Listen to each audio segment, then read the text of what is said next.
Hello, this is Chris Fielder. I am the interim RVSO, Regional Volunteer Services Officer for the Los Angeles region. And I'm so excited today to meet with B. Kong, who will be returning to the LA region after a stint with the national organization. And we're here today to do an interview, learn more about him, so that everyone in LA region and around can learn more about him and know his experience. And so without further ado, I will give a moment to B to introduce himself. Awesome. Thanks, Chris. Appreciate you having me on and doing this 25 questions. I love this new series of question and answer to introduce people back into the region. As you're saying, I'm coming back. So I'm excited to have this conversation with you. Great. So B, question number one. All right. What organizations have you worked with prior to joining the American Red Cross?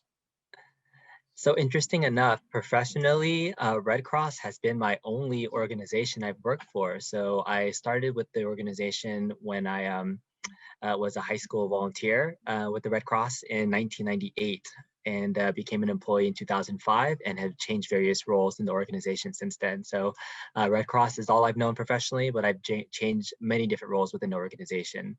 But I was in high school, involved with the Kiwanis Club. I also was a big Kiwanian at one point as a Red Crosser joining that. So service organizations have always been a big part of who I was growing up, and serving with Red Cross definitely fulfills that. Great. So you've kind of answered this question a little bit, but maybe there's some additional volunteer organizations out there. But question number two, what volunteer work have you done prior to joining the American Red Cross, or any organizations you worked with while you were with the American Red Cross? Great. Think about, coming in as a volunteer leader and as the regional volunteer services officer. I'm trying to think if there's many other organizations I spent time with. Like I said, Kiwanis was one of the major ones that I can say I contributed to for a small stint in my career. I was part of the Long Beach Kiwanis Club for a while, and I loved their mission of helping one child at a time, and it really aligned with some of the things we were doing with Red Cross at the time.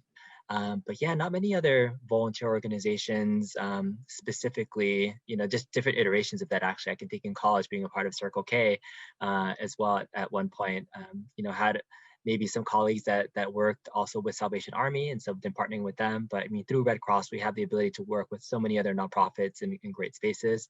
And so I love that collaborative spirit that Red Cross exposes you to. And to my knowledge, I believe that the Kiwanis or the K Club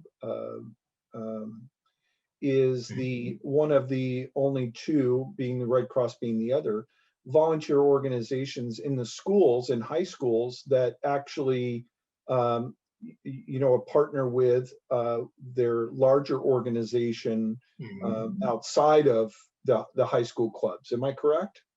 Yeah, they have a really great circle, like key clubs are in high schools, right, which go into Circle K at the college level, which go into Kiwanis and adults. So they have a really strong program that really develops people through their programs into adults. And, Red Cross has modeled something similar to that. But yeah, I love how volunteers can get started early on. And that's what youth programs do. Have a big start in youth programs being, a place where you can build a foundation and then contribute and come back to the organization later on. So I absolutely believe in youth programs.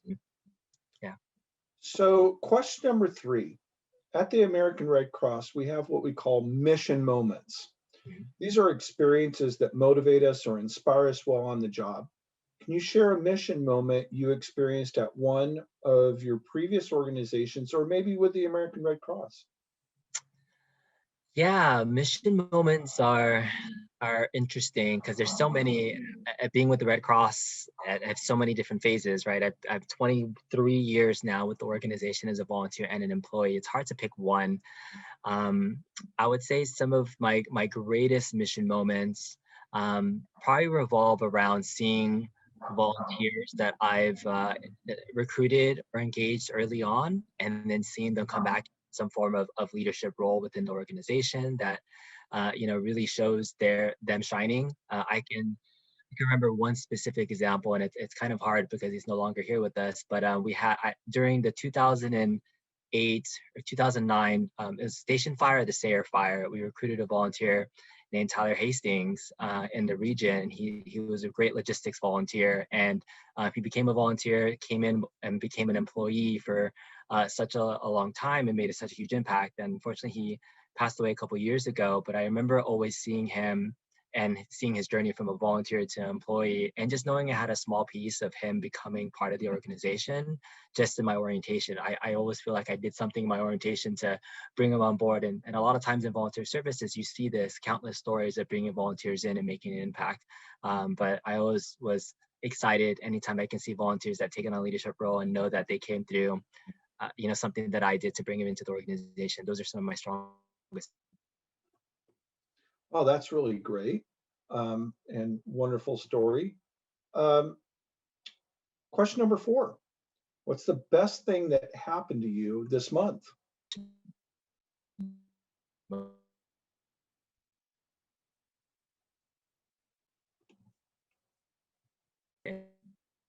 Oops. Hello?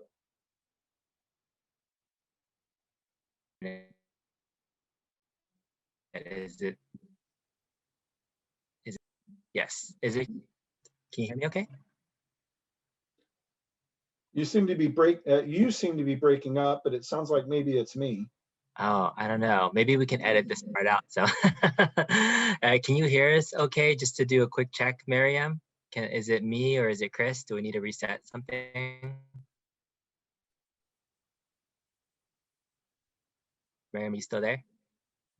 She took off and went to lunch. But do I sound okay now? Can you hear me You okay? sound okay to me. Yeah. Okay. All right, maybe we can just keep going. Maybe it was just a quick glitch. All right. Okay. So I'll read that question again. Mhm. And I'm trying to mute because my dog's in the background barking. Okay, so number 4. Yeah. What's the best thing that happened to you this month? Besides taking on this wonderful new role, I can say personally, we had a longtime pet that passed away in January. We had a cat named Max that was a big part of our lives for 13 years. And we went through the grief process of thinking like, when are we ready to get a new pet? Should we? Like, I always grew up, he was a cat, and I grew up a Max fan more than a cat fan. So even if I looked at other cats, it's not like I longed to have another pet. But recently we had the opportunity to connect with a friend who had a litter of kitties born in her backyard and had been living in her backyard the last 10 weeks. And they were getting to the age they started to wander. So we've just become foster parents to 3 little kittens that my wife was maybe might be a foster fail and maybe eventually adopt 1 or 2.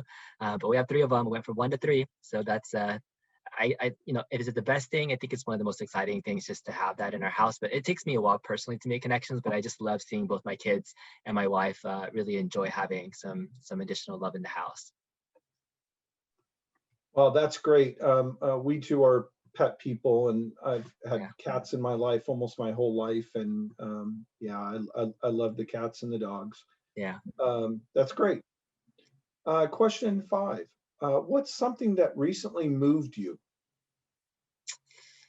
Hmm.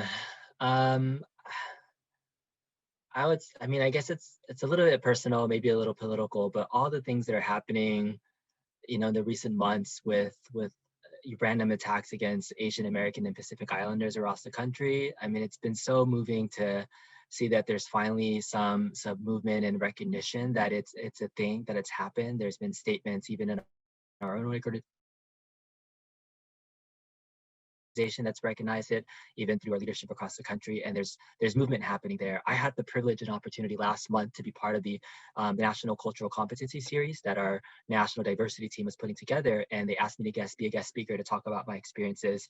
And it was wonderful to share just, my experience being Cambodian American growing up in the United States, and seeing how there's impact of people that may look ethically like me, but are still being, attacked or targeted for no reason. And I just remember, you hear about it, but how does it really impact you? And there was just a section of presentation where they started just reading the headlines of 6-year-old girl and father attacked randomly or stabbed. And it's just like, you can never fathom the reasoning why people have such feelings towards others, but all you can do is hope that we can do something to make each other better. So I appreciate that opportunity to speak. It moved me, and I'm hoping to stay engaged in that community. I love what the Los Angeles region did during that time. I know there was a video that was made that was very powerful, speaking about the impact and voices that are, Asian American and Pacific Islander volunteers and staff can make in the community, addressing that. So I thought that was very powerful when I saw that from the LA region. But I hope to continue growing and being a part of the eventual steering committee that just formed with the Red Cross for the Asian American Pacific Islander Resource Group. So yeah, just something that recently moved me that was passionate about. Yeah, I agree. It's very troubling and really sad that these things have happened. But on the other hand, it's great to see the awareness that's come out of that and some of the movement that we've had, and hopefully it will sustain. Yeah. Thank you. Question number 6. What is your favorite movie about LA? Oh, favorite movie about Los Angeles. Oh, gosh, I have to think about a movie that took place in LA. That's hard to think about.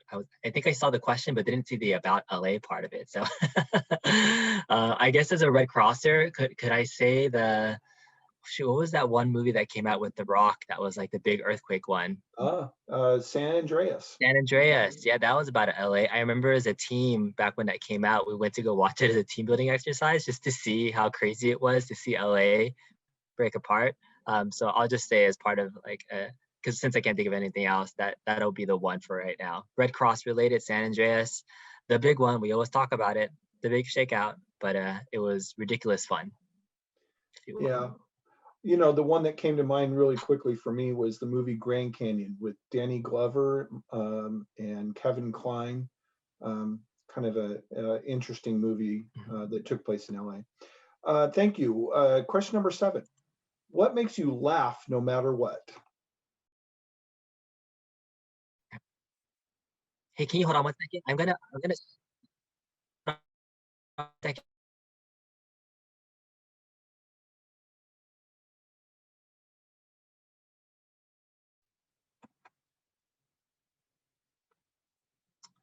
All right. Can you hear me now? All right. I can, yeah. Yeah, I switched over to a better 5G connection. So hopefully, I think it was me. Maybe. I'm actually connected Ethernet, so I it's not that it's not possible for me to have bad connection, It's but me. I know. I do live streams all the time. I do like I have like a mini YouTube channel. So I was like, man, but my work computer, I never connect to the line when I'm doing stuff. So all right, I should be good now. okay. So question number 7. What makes you laugh no matter what? Oh, there's nothing like the sound of children's laughter, right? I have a 5-year-old daughter, no, 4-year-old daughter, 4.5-year-old daughter, and a 9-year-old son. And so I think hearing my daughter laugh is infectious when I can make her laugh. And I think every dad's goal is to make their kids laugh and be that goofy dad if you can. So I enjoy that. And when I see her, she has a really weird like evil laugh, like in it, like a and so it just cracks me up when I hear it. It's like you're such like an evil baby, but she's not a baby anymore. She's a growing little girl that will change. And I know you have a daughter that's all grown, moving into college soon. So I envision myself at that age and being a father at that point. And I can't imagine everything that comes with being a teenage father. But Well, I would say make sure you can laugh. okay. That's what will get you through it, is knowing that you can laugh. Yeah, absolutely. Question 8. What does creativity mean to you? Yeah, I would say it's finding an outlet that allows you to be yourself in like a non-work setting where you can have something that you can truly, draw put yourself into and be creative. I'll share. I have a creative outlet. with my side hobby, I collect retro arcade games, and I've been able to modify them and gut them and rewire them and put a PC or Raspberry Pi, and just just use some creativity to create something that I wouldn't be possible if I didn't do the research in the time. So whatever passion you have to create something that's that it could be you. When I hear about creativity, I just look for outlets and hope people can find those things that they're passionate about and be able to create something. So Great. Question number 9. What advice would you give your childhood self? Interesting. If I were to give advice to my childhood self,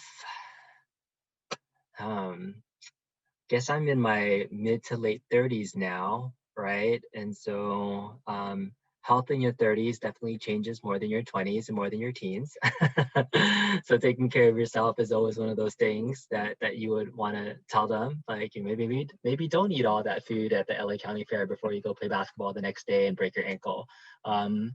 You know, but childhood self, I mean, that's way back. I think, funny enough, being Asian American, there was always a stigma of wanting to go to school, become a lawyer or a doctor. Like that was very similar experience for many Asian Americans growing up. And I remember hearing that in the back of my head from my parents, even though they had no idea what lawyers or doctors do and what the education takes. I remember one time telling my parents that I wanted to be a chef, and they laughed hard. And it changed my trajectory of thinking oh, this is something I really wanted to do. And I guess so if I had to retell myself, former childhood self, about kind of what your aspirations would be to do, maybe it would center around try something that you like. Try not to take what your parents are pushing so hard, and explore more. And I think that would be something that would allow some of the creative outlets. Maybe because I was so pensive as a child, that's why I went all crazy as an adult and doing all these creative things. But I can't not thank all my experiences growing up for the place to get me where I'm at today. But yeah, so I appreciate everything that's happened, how it happened. But otherwise, yeah, I think it might have helped a mental day or two to talk to my former self.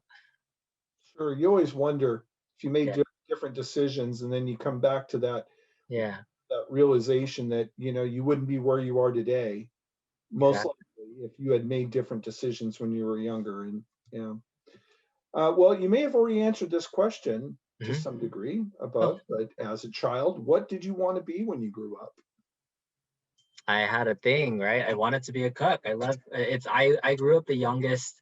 Well, it's just me and my older brother. So so my mom didn't have um, uh, not a cliche thing, but people used to say if a mother has a daughter in the kitchen, then they'll teach them how to cook. And so being the youngest, my mom always had me in the kitchen wanting to teach me or how to cook. And so my brother can't cook a lick. I don't know why, but it just so happened that yeah, I loved going shopping with her, and I still to this day love the opportunity to open up our refrigerator at night and see what we have and try to whip up something without any recipe and just seeing what else I can make. I used to love the TV show Chopped, where they would just give you a random, bucket of ingredients and seeing what you can make.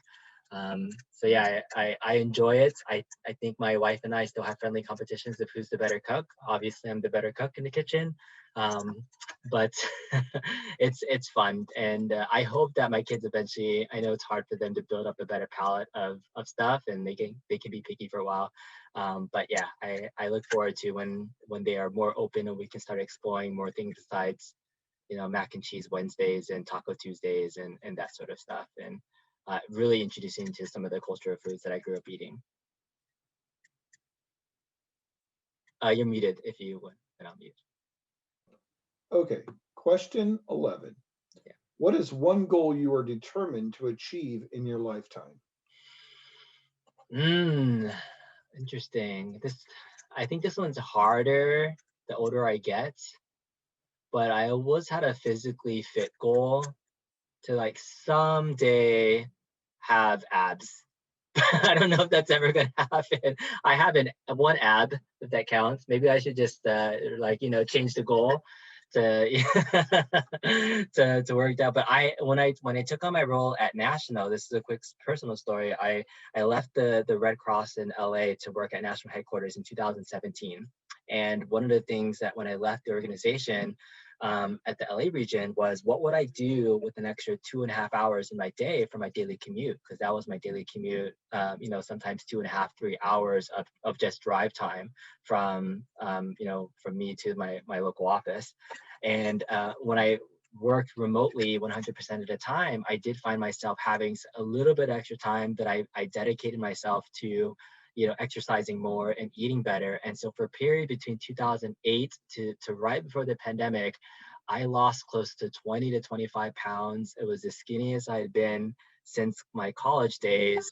Went from like 185 to about 160, and I was close. I was starting to form some maybe more than one ab and working out, and then the pandemic hit, and I gained the COVID-19, if that's the real thing. Like pretty much put on about 15 pounds. I'm back up to 175. I've lost any definition I used to have, but but the thing about even working out and having motivation is I hit my 10-year wedding anniversary last year, and one of my goals was to work out so I looked good for my 10-year wedding anniversary, and that had passed. And then I used to play a lot of basketball as well, which also didn't happen during the pandemic, but I will find some new motivation. So that's still one of those life goals that I don't know how relevant it'll ever be, but for health purposes, I want to stay healthy for my kids and obvious things. But I don't know if I'll ever get there. But if I change it to having a keg instead of 6-pack, I think I'll get there. Just gotta redefine the goal. All right. So question 12. What is your favorite Mexican dish? Ooh, I really like pozole. There's a restaurant near by my house that serves an excellent, really reddish pozole with hominy and pork, and it's absolutely delicious. And they have a really good salsa verde that's awesome. So it's my jam. Love me some pozole. But I've also really gotten into birria tacos too. So. All right. Sounds good. What book did you read most recently and enjoyed? I read a lot to my kids, and so one of the things I've been able to start sharing with my 9-year-old who's going into 4th grade is he likes to read, and I started introducing him to some books that I liked reading when I was younger. And there's a series of books called Sideways Stories from Wayside School, and it's a bunch of short stories about kids that are in this goofy high school or elementary school that is instead of being 30 rooms across one story, it's one room that's stacked 30 stories high, and it's really funny. But we've been reading that together and enjoyed it. And I love reading out loud to him and seeing how he picks up that. And when he reads back too, I for a 9-year-old, I'm impressed with how much he's reading. And he still plays a ton of video games. He should be doing more things as well. But I really enjoy reading with my son. That sounds great. What is your favorite musician or musical group? Ooh, musical taste. I used to have several. I would say, still one of my favorite rock bands of all time was Linkin Park. And growing up in high school and college, they were a huge kind of musical inspiration. I was really heartbroken when Chester, left the world, and we don't have new music to listen to from that group. But I really love Linkin Park. I grew up a lot on 90s hip hop and R&B. So my favorite, I used to have genres of songs that I really like. So my favorite hip hop and R&B song growing up was the B-side by the Brats. Then my favorite pop song growing up was oh my goodness, what is it? It's "Come Undone" by Duran Duran. It's really, I don't know why I really like the guitar riff for the song. And my favorite R&B song was "Can We Talk" by Tevin Campbell. So those are like always my top 3 songs that I still think they stand the test of time, but I haven't really gotten much more into modern music. I think we all gravitate to whatever era we really had music as part of our lives. So those are the times. All right. So question number 15. What is your favorite board or card game? Board game or card game? I was a big Risk fan.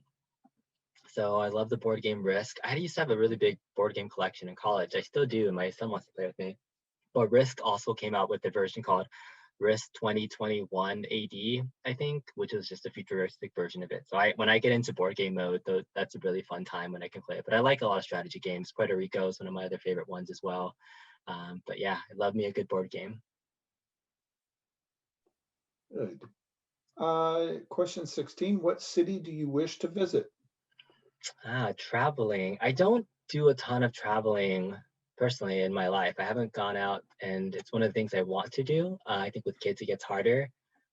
In the U.S., I would say one of the cities that I've always wanted to spend more time in is New York City. Not been there and tasted all the wonderful foods and things that New York has to offer. So I would put that on my bucket list of places to go and visit and spend time in. Internationally, my wife is from Hong Kong in China, and so I've always wanted to go to China as well. But I had the chance to visit Cambodia when I was a teenager. I'd love to go back, but those are some of the places that I'd love to go. You're muted, by the way. So that quite kind of answers question 17, which Yeah. is where would you go for the perfect trip? The perfect trip.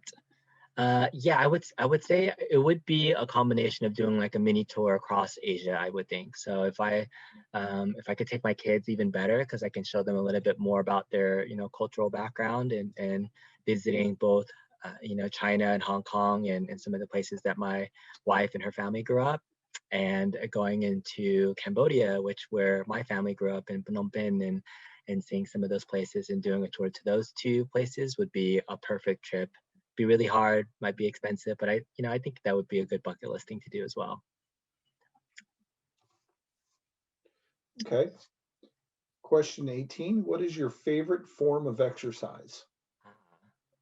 So when I was exercising a lot, I played a ton of basketball. So I used to play 2-3 times a week, if not a pickup game at the local park, and outdoors. And then on Friday nights, it would be pickup indoors at the park. And then on Sundays, I would play in a league team, sometimes 2 or 3 different teams on that Sunday and play games. And so it was a huge part of my daily life to be a baller and still think that there's a certain curve where the older you get, the more experience you get, so you can play smarter. But then now you lost with that physicality of keeping up. And you sound like you understand this. Do you have that same type of experience? I too have played a lot of basketball, Yeah, and I've classified it as like 3 stages of your life. Is when yeah, when a loose ball is about to go out of bounds, the younger you, it dives for the ball. yep. The mid-aged one will kind of maybe try to kick a foot to keep it from going out. And the old one is where you just go, it's not worth it. Not worth it. And funny enough, this past Saturday, for the first time in a year and a half, I got back to an indoor pickup basketball game with a friend that had been begging me for months, saying like, "We're all vaccinated, we can do this." He rented out a gym in El Monte for 2 hours. It's like, I think I'm ready, but there's nothing like being in game shape. I felt like I shot around outside my house and I thought like I could still shoot a little bit, but I could not, my body could not keep up with my mind. And I could tell that these people I was Yeah. playing against had been playing regularly. So I do have now some new motivation to get back into game shape. So if you play, Chris, that'd be love. We should definitely run pickup sometime, maybe some I, season 2 or I'm something. just not there yet. It's been too long, but I played. I like you.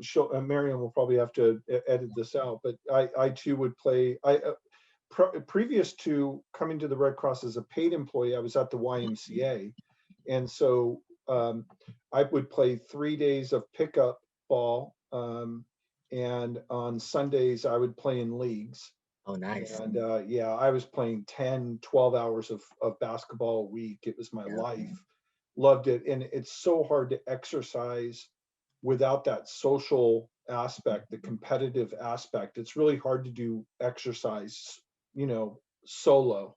Yeah, absolutely. It's hard to get motivated. Well, Okay. let's host some LA region versus SoCal region Right? basketball thing. Now I know I have somebody to work on some inter Red Cross challenge. Yeah. We can do horse. We can keep it Yeah, friendly. there you go. Right. I'm more in horse shape than I am in competitive shape. All right. Let's see. What is your favorite, or what is one thing you love about LA? I think I've appreciated LA for its diversity more than anything, as I've worked at the national level and seen various regions and places where they may have about bits and pieces of it, and want to work towards being more diverse, but LA region having not only the breadth of people specifically, but also the cultures and the food, and the ability to find your niche almost anywhere in the city if you can. It's there is a place for everyone, I believe. And so I think that's one of the most valuable things that LA has, being so dense, but it also brings many challenges too. So I think it's both the bright spots that I love, but also I know it's going to be one of those challenges that, as we work wanting to be more diverse with our volunteer workforce and things with the Red Cross, that will be a good challenge to take on. Great. What is something you wish you were better at? Well, besides basketball, something I wish I was better at. I would say, yeah, I think if I had to put on my work hat at being something that I would love to see improved, probably some of my organizational discipline. If this, I think I've excelled in being creative in my workspace. I'm a data analytical mind.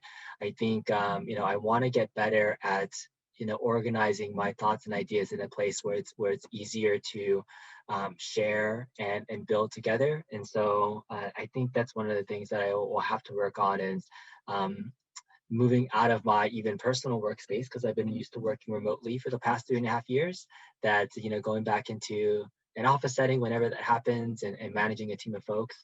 Those are things that I'm definitely going to get better at, and wish I will get better at quickly and soon, because I'll need to in this new role.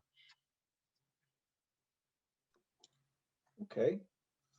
Um, so we round out here with our last 5 questions. Question 21, which would you prefer, the beach or the mountains? Hmm. I would say, ooh, it's tough. Because I'm thinking like I'm thinking activities at both of them. So when I think beach, I'm thinking back in the day when I used to go to the beach, there was a lot of free entertainment by boogie boarding. I used to boogie board and bodyboard a lot. But when I go to the mountains, I'm thinking more wintertime mountains and like snowboarding, which I really used to like and enjoy too.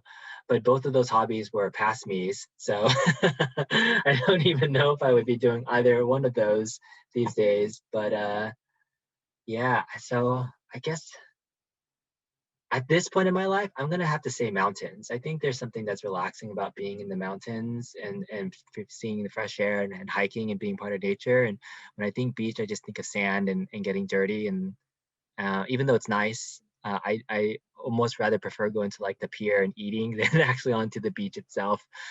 So at this stage of my life, I'm gonna have to say mountains. That's an interesting Okay. question. Yeah. Question 22, how do you manage stress? Ooh, if I need to de-stress, I always can turn to my kids. But if they're the ones that cause me stress, then I do have some outlets. I do have my retro arcade at home that I can turn to and turn on, and escape into my video game world, if you will. I have gotten fairly good at an arcade game called Marvel vs. Capcom, which was a big game when I was a teenager. And they recently released a version of that you can play online with other folks. And so competitively, if I need to like just get some aggression out and mash some buttons, it's a nice, easy way to play a quick 2-minute match. And back, if you remember the days of going to an arcade, there was nothing like that feeling of putting a quarter on the glass, saying I got next, and then trying to challenge somebody, and quietly talk a little smack, and have some fun and inspiration. So I enjoy getting bits of that. And it's hard to share that experience with my kids in arcades, as they see them as Dave and Buster's nowadays and swiping things. So putting a quarter on your glass is definitely a nostalgic piece for me. But yeah, de-stressing, that's always a fun way to just escape a little bit into my side hobby. Sure. Yeah. Okay, question 23. What is one thing you have learned the hard way? Ooh, one thing that I've learned the hard way. Hmm.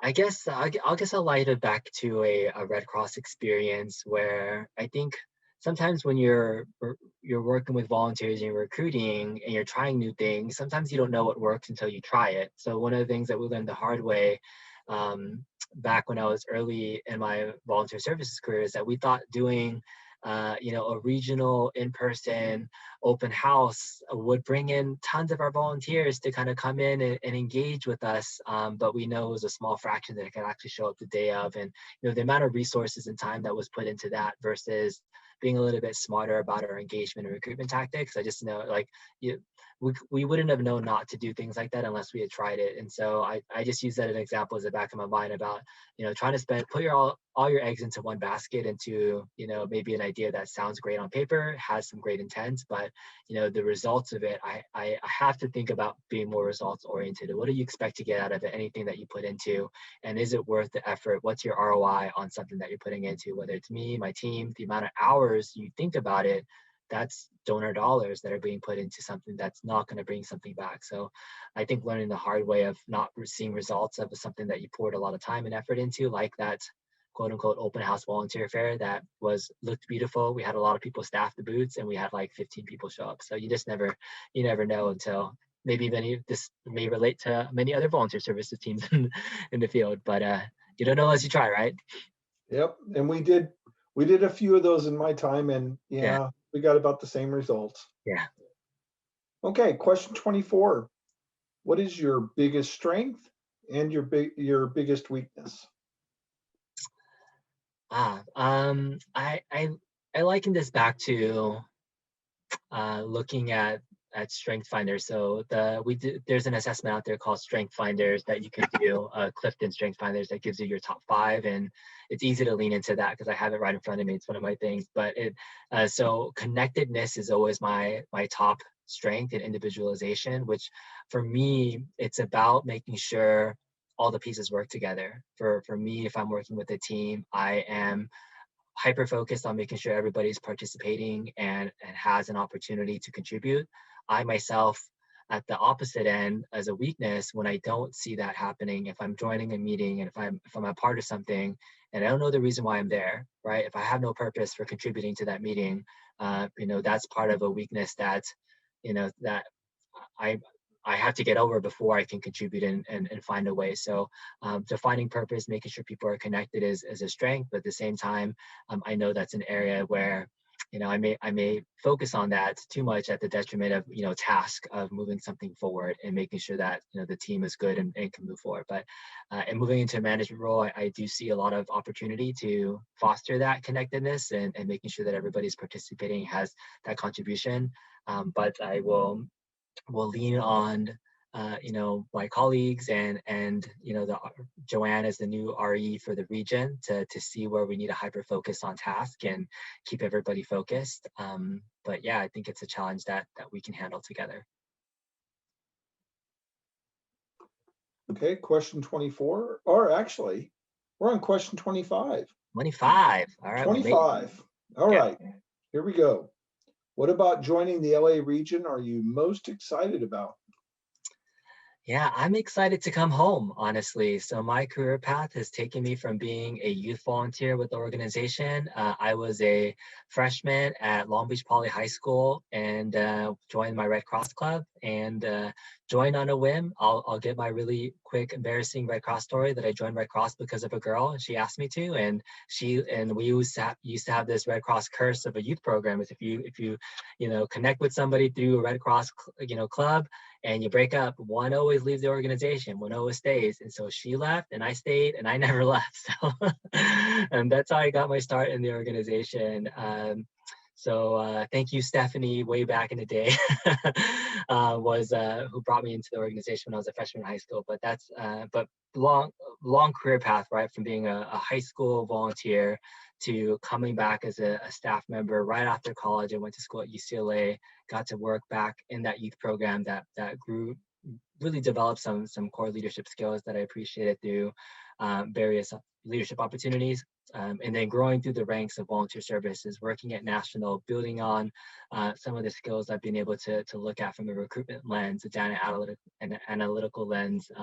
So Red Cross has always been a great opportunity for me to grow my personal and professional skills. And coming back to LA, I get to come home and bring all that together into a leadership role that is going to be super important on developing a strong volunteer workforce to get the mission done in the organization. I am super proud to work with an amazing team of specialists that have various experiences to not only work with our existing volunteers, but to attract new talent that's going to come and help shape us into the new Red Cross that we want to be. How are we going to be, the Red Cross serving our communities post-pandemic in 2021 and beyond? We need to start looking at the things we've done well in the past through this pandemic and everything we've taken from our volunteer leaders, and how we can combine that with the needs and the trends of today. Short-term volunteer opportunities, things that people had the time to give and can still contribute without having to be married to a job description. Like, these are just innovative things I hope we can eventually marry and, move Next Cross into the next century and beyond. So I'm excited to make that impact come home. And thank you, Chris, for holding down the fort for the last couple of months in this role. It's been great to know that the region has had you and the support from our neighboring SoCal region, helping out the LA region with you. And your RVSO, Tony, is a huge inspiration too for everything she's done in the SoCal region. And I'm just excited to join the ranks back into the volunteer services team to work with you again and many other folks in the field. All right. Okay, great. Thank you very much, B. We have just wrapped up our 25 questions with B. Kong, who is our incoming new Regional Volunteer Services Officer for the LA region. He comes to us from National after having a previous stint with the LA region. We want to thank him for his youth service, for his volunteer work, his being an employee. We want to thank him for coming back to LA, bringing his energy, his expertise, and passion. We also want to thank Stephanie from Long Beach High School for bringing him into Long Beach Poly High School, for bringing him in, right? Thank you, Stephanie.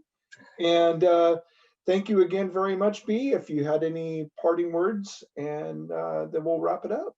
Yeah, Chris, we'll see you on the basketball court, but otherwise it's fun connecting with you as always. And for everybody that may be watching this, I look forward to working with you as a volunteer, potential person that gets engaged with the Red Cross. And as we join our One Red Cross family, I just look forward to the opportunity. So thanks, Chris. Thank you very much. All right. Bye-bye. Bye.